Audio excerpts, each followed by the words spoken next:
ഒരിക്കൽ ദേവന്മാരും അസുരന്മാരും ചേർന്ന് അമൃതിനായി പാലാഴി മഥനം നടത്തുകയായിരുന്നു.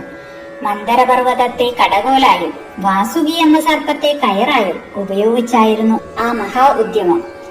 അമൃത് ലഭിച്ചാൽ യുവത്വം നിലനിർത്തി മരണമില്ലാതാക്കാം എന്നതായിരുന്നു അവരുടെ ലക്ഷ്യം. എന്നാൽ കടഞ്ഞുകൊണ്ടിരുന്ന സമുദ്രത്തിൽ നിന്നും ആദ്യം ഉയർന്നു വന്നത് അമൃതായിരുന്നില്ല. ലോകത്തെ മുഴുവൻ നിമിഷനേരം കൊണ്ട് ഭസ്മമാക്കാൻ ശേഷിയുള്ള കൊടും വിഷമായ കാളകൂടം അഥവാ ഹാലാഹലം ആയിരുന്നു. ആ വിഷത്തിന്റെ കാഠിന്യത്താൽ ലോകം മുഴുവൻ വെന്തുരുകാൻ തുടങ്ങി. ഭയന്നു വിറച്ച ദേവാസുരന്മാർ രക്ഷക്കായി കൈലാസനാഥനായ പരമശിവനെ അഭയം പ്രാപിച്ചു. ലോകരക്ഷയ്ക്കായി ഞാൻ ഈ വിഷം ഏറ്റെടുക്കാം എന്ന് ഭഗവാൻ തീരുമാനിച്ചു. അദ്ദേഹം ആ കൊടും വിഷം കൈകളിൽ ആവാഹിച്ചെടുത്തു. സർവചരാചരങ്ങളെയും രക്ഷിക്കാനായി അദ്ദേഹം ആ വിഷം വിഴുങ്ങി.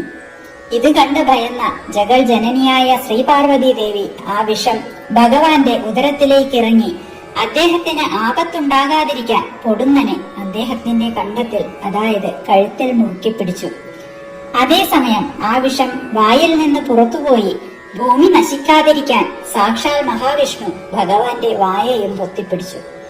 പാർവതീദേവിയുടെയും മഹാവിഷ്ണുവിന്റെയും കരങ്ങൾക്കിടയിൽ പെട്ട് ആ കാളകൂട വിഷം ഭഗവാന്റെ തൊണ്ടയിൽ തന്നെ ഉറച്ചുപോയി.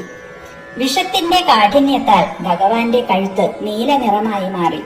അങ്ങനെ ലോകത്തിന്റെ പാപങ്ങളും വിഷവുമെല്ലാം സ്വന്തം കണ്ടത്തിൽ ഒതുക്കിയ മഹാദേവൻ നീലകണ്ഠൻ എന്ന പേരിൽ അറിയപ്പെട്ടു. വിഷം പാനം ചെയ്ത ഭഗവാന് ആപത്തൊന്നും സംഭവിക്കാതിരിക്കാൻ അന്ന് രാത്രി ദേവഗണങ്ങൾ ഒന്നടങ്കം ഉറക്കമിളച്ച് പ്രാർത്ഥിച്ചു. ലോകമംഗളത്തിനായി ഭഗവാൻ വിഷത്തെ ആഗിരണം ചെയ്ത ആ മഹാത്യാഗത്തിന്റെ ഓർമ്മയ്ക്കായാണ് നമ്മൾ ഇന്നും വ്രതശുദ്ധിയോടെ മഹാശിവരാത്രി ആഘോഷിക്കുന്നത്. നന്മ നിറഞ്ഞ ശിവരാത്രി ആശംസകൾ. ഓം നമഃ ശിവായ.